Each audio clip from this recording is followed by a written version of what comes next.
Edhe java e parë e shtatorit, edhe pse shoqëruar me reshje kohë pas kohe me shi, Bregdeti i Ulqinit është ende i mirë frekuentuar.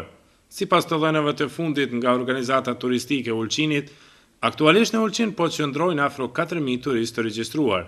Nga numri total i turistëve të regjistruar, turistë vendor janë 509, derisa 3.173 janë turistë të huaj. Në këtë fund sezoni, për nga numri i akomodimeve, prinë hotelet përkundër sektorit privat, që ishte në rënd të parë tërë sezonin sa u përket akomodimeve. Kur flitet për hotelet, aty janë të vendosur 2.388 turist, apo diç më shumë se 35% shi turistëve të regjistruar. Dominojnë turistët e huaj 1.904, derisa turistë vendor janë 484. Në sektorin privat 1.173 turist, 25 sosh vendor, edhe 1.148 turistë e huaj. Në pushimore nuk ka turistë të regjistruar, derisa në kampe janë të vendosur 121 turist. Edhe të dhënat nga stacioni i autobusëve dëshmojnë për rënjën e intensitetit të numrit të turistëve, por që akoma vazhdon. Autobuset nuk vinë plot me udhëtar, derisa sa i përket numrit të autobusëve edhe aty ka ramje, varësisht prej ditëve. Numri më i madh i tyre vijnë nga Kosova, edhe shumë prej kompanive do të jenë të rregullta deklarojnë deri me datën 15 shtator.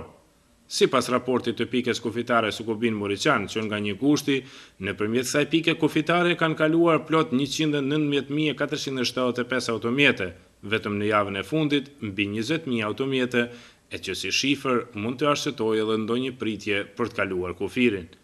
Automjete me targa të huaja janë regjistruar 114.522, derisa kur flitet për udhëtar, që nga 1 gushti deri me 31 gusht në mesnat kanë kaluar 507.055 persona, ku kujtojmë këtë rast se standardet brenda vitit të parapara për këtë pikë kufitare janë 500.000, aq sa kaluan vetëm brenda gushtit.